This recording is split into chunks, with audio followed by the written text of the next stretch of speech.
आज हम महात्मा गांधी जी के बारे में पढ़ रहे हैं। महात्मा गांधी का जन्म 2 अक्टूबर 1869 ईस्वी में हुआ था। पोरबंदर गुजरात में हुआ था। आप इनके बारे में बहुत कुछ जानते भी होंगे।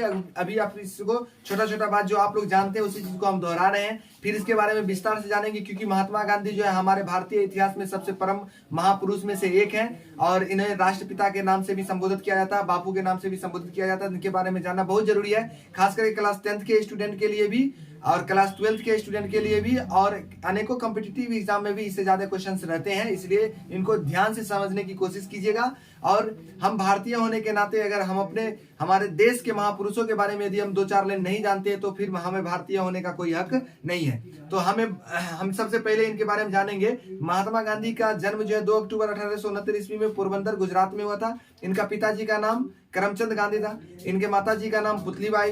इनका विवाह जो है 1883 ईस्वी में हो गया था कस्तूरबा गांधी से। उस समय जो है महात्मा गांधी का लगभग एज जो था 13 वर्ष का ही था, और उनकी पत्नी का जो कस्तूरबा गांधी थी उनका उम्र जो है 14 वर्ष का था।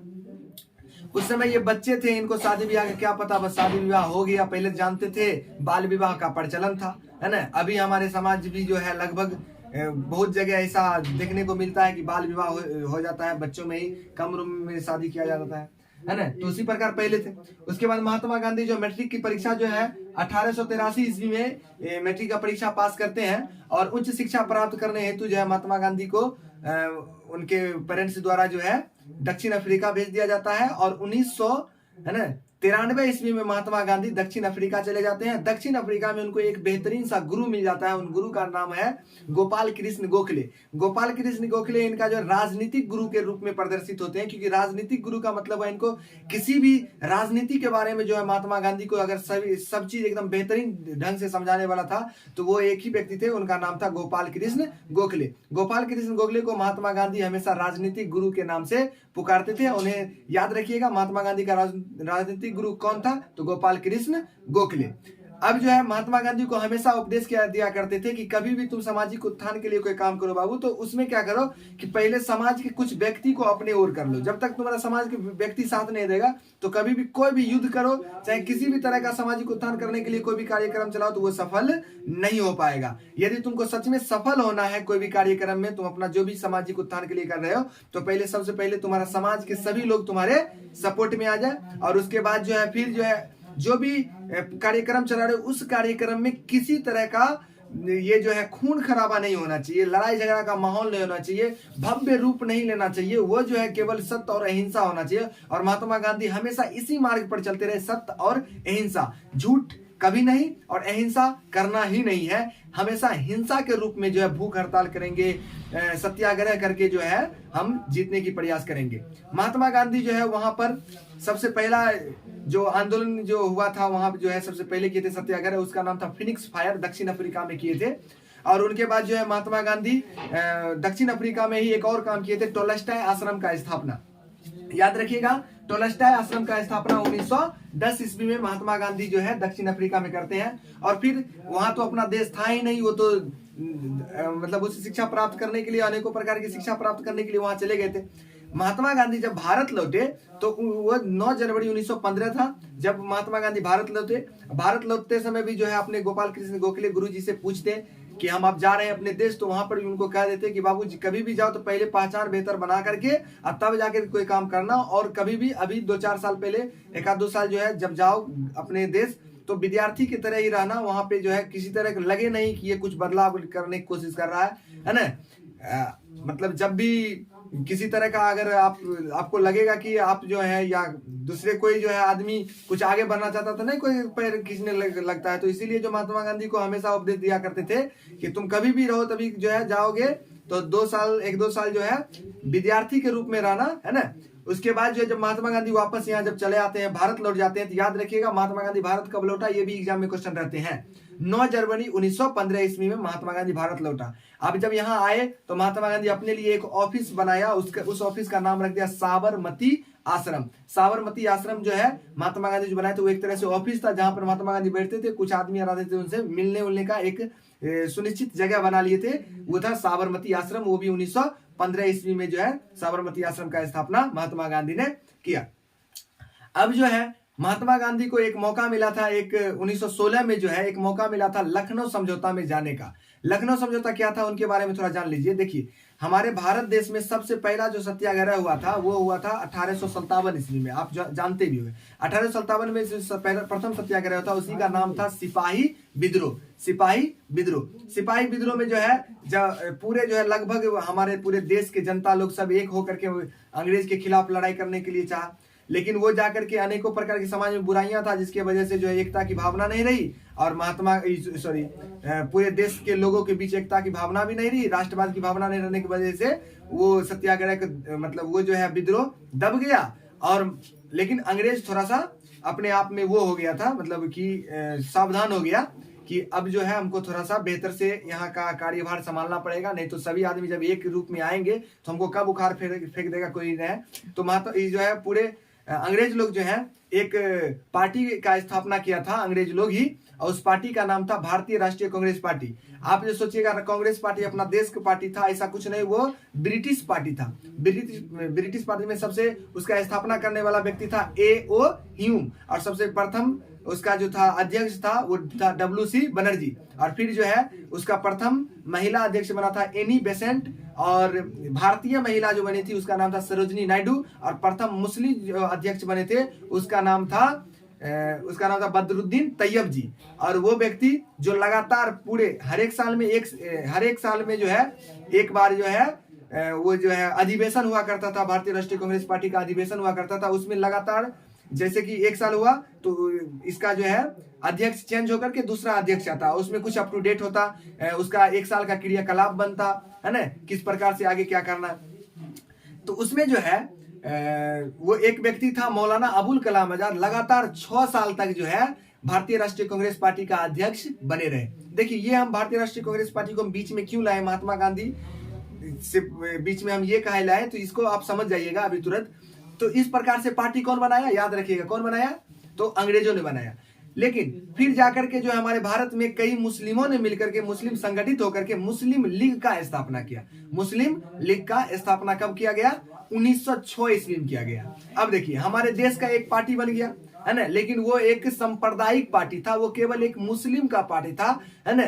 तो वो जो है मुस्लिम लीग हो गया, आयोग हो गया भारतीय राष्ट्रीय कांग्रेस पार्टी। भारतीय राष्ट्रीय कांग्रेस पार्टी तो असलियत में किया था स्थापना अंग्रेज, लेकिन धीरे धीरे हमारे भारतीय लोग उसमें आकर के उसी को अपना जो है आधार बना करके हम लोग जो है पूरे अंग्रेज के खिलाफ लड़े थे। उसमें महात्मा गांधी भी अध्यक्षता के रूप में रहे, अनेकों प्रकार के हमारे देश के महावीर लोग जो है, महापुरुष लोग उसमें हाथ बटाए, और आज वो जो है अंग्रेज का एक छोटी सी भूल वो पार्टी बना करके हम ही लोग को मजबूत करके वो अपने आप को कमजोर कर लिया है ना, तब जाकर के वो हमारे देश को छोड़ने पर मजबूर हो गया, नहीं तो वो इतना जल्दी हमारे देश को छोड़ने वाले नहीं थे। लेकिन देखिए आगे क्या होता है कि 1907 ईस्वी में जो है, जो भारतीय राष्ट्रीय कांग्रेस पार्टी के बारे में अभी बताए थे आपको, 1985 ईस्वी में जो हुआ था भारतीय राष्ट्रीय कांग्रेस पार्टी का स्थापना। तो उस 1985 ईस्वी में से आगे चलते 1907 ईस्वी में जो है वो 2 भाग में बट गया। जब भी 2 भाग में बट जाता है कोई चीज तो वो बिल्कुल कमजोर सा हो जाता है, तो 2 भाग में बट गया था, उसका नाम हो गया गरम दल और नरम दल। 1907 ईस्वी में कांग्रेस में फूट हो गया था, कांग्रेस बट गया था, नरम दल और गरम दल में बट गया था। और इधर तो एक पार्टी ये बन गया, ये पार्टी कौन था, मुस्लिम लीग पार्टी 1906 ईस्वी में बन गया। अब देखिए जब हुआ क्या, जब 1916 ईस्वी में क्या हुआ कि ये दोनों पार्टी मिलकर के एक समझौता करते हैं, अपने देश के विषय के बारे में बातचीत करते हैं, समझौता। इसीलिए इसका नाम याद रखिएगा, पहले लीग और उधर से कांग्रेस, लीग और कांग्रेस ये दोनों मिलकर के समझौता किया, इसलिए इसका नाम हो गया लीग कांग्रेस समझौता, या लीग कांग्रेस या कांग्रेस लीग। लीग कांग्रेस समझौता हुआ कहां था, तो जगह का नाम है लखनऊ, इसलिए इसका नाम है लखनऊ समझौता। कब हुआ, 1916 में, अभी तुरंत आपको बताए थे 1916 में लखनऊ समझौता। इसी लखनऊ समझौता में महात्मा गांधी को पहला बार भारतीय कुछ मतलब समारोह में जाने का उनको मौका मिला, और इसमें जो है हमारे देश के प्रति जो है प्रेम की भावना के लिए, देश के प्रति आगे क्या कार्यवाही किया जाए, क्या मतलब अंग्रेज के खिलाफ कैसे लड़ा जाए, क्या आगे का कार्यभार हो, इस बात के जो है बेहतरीन करने के लिए जो है ये सभा बुलाया गया था। उसमें महात्मा गांधी भी आ गए। महात्मा गांधी भी अपना जब राय दिए, महात्मा गांधी को राय देने से जो है बहुत लोगों को लगने लगा कि इनके पास दिमाग में जो है मतलब सोचने का जो है हमारे देश के प्रति बेहतर ये सोच पाते हैं महात्मा गांधी जी। तो उसी में जो है लखनऊ समझौता में ही जो है एक व्यक्ति और जो चंपारण जिला से आए थे, उसका नाम था राजकुमार शुक्ल। राजकुमार शुक्ल जो थे वो अपने जिला के लिए, वो चंपारण जिला के लिए बहुत कुछ करना चाहते थे, लेकिन उनसे नहीं हो पाता था। जब वहां पे लखनऊ समझौता में महात्मा गांधी को उन्होंने देखा तो उनको एक मतलब आशा जगने लगा कि महात्मा गांधी अगर हमारा साथ दे दे, या हमारे देश में हमारे खास करके हमारे जिला वासियों के लिए यदि कुछ ये जो नियम था एक चंपारण में 3 कठिया प्रणाली, 3 कट्ठा में 1 कट्ठा नील की खेती है ना करना पड़ता था भारतीयों किसान को, है ना। और ये नील की खेती जो है बिल्कुल जो है पूरे भारतीय लोग कर देते थे, और वो जो गोरे लोग आते थे और वो वहां से लेकर के चले जाते थे बिल्कुल फ्री में। और ऐसा जो है करने से हमारे भारतीय भूमि में जो है धीरे धीरे उर्वरक शक्ति कमते चला जाता था और उपज बिल्कुल कम हो जाता था, जिससे सभी किसान पूरी तरीका से जो है सभी किसान जो है वो त्रस्त थे। ये कानून बहुत जो है मतलब काला कानून की तरह था उसके लिए। 3 कठिया प्रणाली जो था ये इससे बहुत सभी किसान बचना चाहते थे, लेकिन बच नहीं पाते थे। अगर कोई मना करता था तो उसे फांसी खींच दिया जाता था, उसे अनेकों प्रकार की सजा दिया जाता था। लोग डरे ना डरे जो है ये काम किया करते थे, लेकिन राजकुमार शुक्ल इस चीज से बहुत जो है रिसा रहा करते थे, गुस्साया रहते थे, लेकिन उससे कुछ हो नहीं पाता था। लेकिन महात्मा गांधी से मिलने के बाद उनको एक आशा जगने लगी कि अब लगता है 3 कठिया प्रणाली को खत्म जरूर किया जा सकता है। इन्होंने जो है 1916 में जो है महात्मा गांधी से मिलने का प्रयास करते हैं, कहाँ कह रहे ये चीज को बारे में जानने की कोशिश करते हैं, और महात्मा गांधी के आश्रम तक पहुंच जाते हैं। राजकुमार शुक्ल जो है महात्मा गांधी का आश्रम साबरमती आश्रम तक पहुंचते हैं, और वहां ये अपने जिला के बारे में, जो चंपारण जिला है बिहार के ही चंपारण जिला के बारे में जो है वो जाकर के महात्मा गांधी को बताते हैं। महात्मा गांधी भी इस बात को पूरी तरीका से समझ जाते हैं और कहते हैं कि मैं इसका साक्ष्य के लिए मैं तो सबसे पहले हम चंपारण जाएंगे। और उन्होंने जो है 1917 में चंपारण जाने का निश्चय किया, और 1917 में चंपारण में आकर के यहाँ पर देखा तो सच में ये अस्त व्यस्त हालत है। यहाँ पर जो है भारतीय किसान जो है पूरी तरीका से गरीबों से गरीब हालत में गुजर रहा है, और तब पर भी ये क्रूर नियम जो है अंग्रेजों द्वारा आ रहा है। तो ये कहीं न कहीं हमारे भारतीय लोगों को बहुत ज्यादा शोषण किया जा रहा है। इस चीज को महात्मा गांधी जाने, और महात्मा गांधी जब इस चीज के लिए छुटकारा पाने के लिए सोचे कि इस चीज से हम सभी किसानों को छुटकारा दे दें, तो बहुत बार जो है अनेकों किसान से जाकर के राय लेते थे कि मैं आप लोग को ये कानून से मतलब हटा दूंगा, ये कानून आप पे नहीं रहेगा, आप मेरा साथ दीजिए। तो बहुत किसान उसको साथ नहीं देते थे, क्योंकि सोचते थे अगर इसका साथ दे देंगे तो अंग्रेज पता चलेगा हम ही को मारेगा। तो बहुत आदमी बहुत तो साथ नहीं दिया, लेकिन कुछ कुछ उनके साथ दिए, और वहीं से भारत में सबसे पहला सत्याग्रह करने का काम किया था वो था 3 कठिया प्रणाली के विरुद्ध चंपारण सत्याग्रह। महात्मा गांधी चंपारण सत्याग्रह जो किए थे 1917 में, याद रखिएगा 1917 में चंपारण सत्याग्रह किए। और चंपारण सत्याग्रह में महात्मा गांधी जो है अंग्रेज को मजबूर कर दिया वो 3 कठिया प्रणाली खत्म करने, और प्लस में जोड़ दिया कि आप कम से कम हमको 50% जो बोनस जो कर लिए हैं उसका 50% आप वापस कर दीजिए। तो उसमें भी जो है अंग्रेज को मानना पड़ा, और मात्र 25% ही जो है वो सभी किसान को वापस किया। 25% मतलब समझ ही गए होंगे, अगर 100 रुपया कर के रूप में अगर लिया था तो उसको जो है 25 रुपया क्या कर दिया, वापस कर दिया। सभी किसान जो है अब जो है मतलब नई उम्मीद सबको जगने लगा कि महात्मा गांधी में जरूर दम है, जो आज देखिए मतलब शेर के मुंह से निवाला खींच लाए, और ये काम केवल महात्मा गांधी ही कर सकते थे, है ना। सभी लोगों को आशा जगने लगी। एक जगह जब कोई काम होता है, अगर उसी चीज को सब लोग जानते, धीरे धीरे वो चीज को फैलता है। जब महात्मा गांधी की ये जीत हुई, और इस जीत के वजह से महात्मा गांधी को लोग अपने देश के कई जगहों के, कई जिलों के, कई राज्यों को लोग जानने लगे। और महात्मा गांधी यही नहीं रुके। महात्मा गांधी जब अपने राज्य गए, गुजरात जब जाते हैं, तो गुजरात में उनको एक चीज का और पता चलता है। खेंडा नामक जगह गुजरात में ही है, खेंडा नामक जगह, और वहां के बारे में पता चलता है 1917 यहाँ से जब 3 कठिया प्रणाली से जीत हो जाती है, 3 कठिया प्रणाली को बंद करके, है ना, चंपारण सत्याग्रह से जीत जब हो जाती है, तब जाकर के जब वहां जाते हैं खेंडा सत्याग्रह में, खेंडा जब जगह जाते हैं तो खेंडा का भी किसानों का यही हाल था।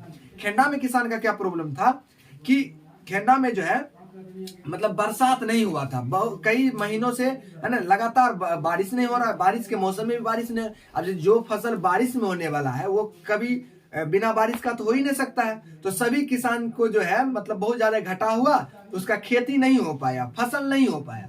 लेकिन अंग्रेज का जो था कर का बोझ, वो किसान लोग सहने से अब असहाय हो गए। अब लग रहा था कि अब हम ये नहीं सह पाएंगे, और सभी किसान जो है अंग्रेज के खिलाफ हो चुके थे।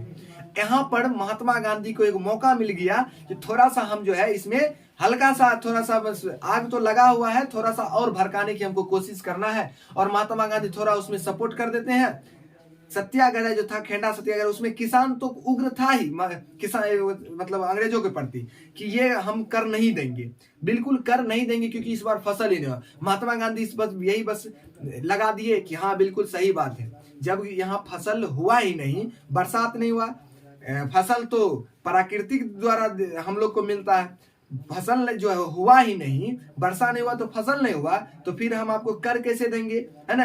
आज सच में ये कर आपको माफ करना ही पड़ेगा। तो उस समय भी जो है अंग्रेजों को झुकना पड़ा, और उन्होंने कहा कि देखिए यदि आप लोग कर नहीं दे पाएंगे, जो ऐसे भूमिहीन किसान, जो ऐसे जो है धनहीन किसान है, जो रुपया नहीं दे सकते हैं, कर नहीं दे सकते, वो नहीं दे, और जो दे सकते हैं, जिनको कुछ न कुछ हुआ है, जो अमीर किसान है, वो कर को जरूर दें। तो चलिए इससे कुछ गरीबों का राहत मिला, और महात्मा गांधी का फिर डबल ये जीत मिली। खेंडा सत्याग्रह में भी महात्मा गांधी जब जीत प्राप्त करते हैं, महात्मा गांधी खेंडा सत्याग्रह में, अब जाकर के इनको चंपारण जिला के बाद ये जो है अपने राज्य में भी अपना नाम करना शुरू करते हैं। बिहार से जाकर के अपना जो है गुजरात में भी अपना नाम करते हैं। और 1918 में ही एक जगह पर फिर जो है पता चलता है इसको, अहमदाबाद जो है मतलब बहुत बड़ा शहर है ना गुजरात का। तो अहमदाबाद जो है, अहमदाबाद में मिल के जो मजदूर लोग थे, सूती वस्त्र मिल जो है ना, उनका मजदूर लोग को जो है, जैसे कि अभी देखिए, अभी जो 2020 में 19 में जो आया था, 19 20 21 जो लगातार जो है हमारे सभी पूरा दुनिया का सभी देश जो है कोरोना वायरस से पीड़ित रहे हैं। तो कोरोना वायरस में कई कंपनियां ठप पड़ा हुआ था, कई चीज ठप हो चुकी थी। उसी प्रकार उस समय जो है 1918 की बात कर रहे हैं, उसमें प्लेग नामक बीमारी आ गया था। प्लेग बीमारी भी जो है लगभग ऐसा ही बीमारी था, आदमी जो है दिन दहाड़े मर जाते थे, इधर उधर, है ना, हजारों की मौत हो जाती थी। तो कंपनी बंद थी, तो किसान लोग, जो भी मजदूर लोग थे, वो भी तो किसी तरह जिए। लेकिन जब मिल जब चालू होना था, तो सभी किसान जब गए, तो मंथली जो होता है वो सोच रहे, उसको बोनस एक साल में एक बार जो मिलता था, तो वहां के जो कंपनी कह रहे थे, कंपनी का मतलब समझ रहे हैं, ब्रिटिश कंपनी, वो कह रहे थे कि मैं आप लोगों को इस साल का बोनस नहीं दूंगा। इस चीज को सुन करके सभी जो है मजदूर लोग उग्र हो गए कि हमको क्यों नहीं बोनस मिलेगा। कंपनी का कहना था कि पूरा साल काम नहीं हुआ, पूरा साल में कुछ दिन काम हुआ, कुछ दिन बंद रहा, तो आप लोग का बोनस कटेगा, क्योंकि कंपनी घाटा में जा रहा है। लेकिन ये जो है मजदूर लोग नहीं माना, बोला नहीं, हम लोग जो है मतलब बोनस जो साल का होता है, अब महीना में काम नहीं किए उसको नहीं दीजिए, लेकिन साल का जो बोनस मिल रहा था उस बोनस को हमको देना पड़ेगा। उसमें भी महात्मा गांधी को मौका मिल गया कि चलिए भाई, यहाँ पर भी जो सभी मजदूर तो उग्र हैं ही, थोड़ा सा हमको सपोर्ट करना है और इसकी जीत हो जाएगी। और महात्मा गांधी जो है लगभग 21 दिन तक मिल जो है उस मतलब फैक्ट्री के गेट पर सभी मजदूर को बैठा दिए, बोले भूख हड़ताल होगा, हम लोग हड़ताल करेंगे, हम लोग यहाँ से उठेंगे ही नहीं, जब तक जो है हमारा मांग पूरी नहीं होगी तब तक नहीं होंगे। और ये नारा लगा दिया, चाहे जो मजबूरी हो हमारी मांगे पूरी हो, बोनस मिलना ही चाहिए। और उन्हें जो है बोनस के रूप में 60% बोनस का फिर ये मांग कर दिए महात्मा गांधी। और फिर जो है वो मिल के जो मालिक थे उनको इस चीज को हारना ही पड़ा, उनके जुबान को बोलना पड़ा कि हम जो है 35% बोनस जो है सभी मजदूर को देंगे। और फिर जाकर के महात्मा गांधी की एक और जीत होती है। अभी आप लोग ने देखा महात्मा गांधी की जीवन से लेकर के उनके 3 भारतीय सत्याग्रह, जिसमें सबसे पहला था चंपारण सत्याग्रह, उसके बाद खेंडा सत्याग्रह, और उसके बाद मिल मजदूर, अहमदाबाद मिल मजदूर कानून के विरुद्ध जो है मजदूरों के प्रति लड़ाई की, और उसमें भी इनकी जीत हुई। आने वाला कल जब अगला वीडियो हम आप लोग को प्रोवाइड करेंगे, तो उस वीडियो में जो फिर जो है 1919 से लेकर के उनके जीवन का अंतिम दिन तक का पूरा इतिहास हम बताने की कोशिश करेंगे। यहाँ तक आप लोग देखे होंगे, आप इस वीडियो को फिर से देखें, और कुछ जो पॉइंट आपको लग रहा है ये चीज जरूरी है, उसको आप नोट डाउन कर लीजिए। यहाँ पर भी कुछ लिखा हुआ, आप इसको स्क्रीनशॉट भी ले सकते हैं।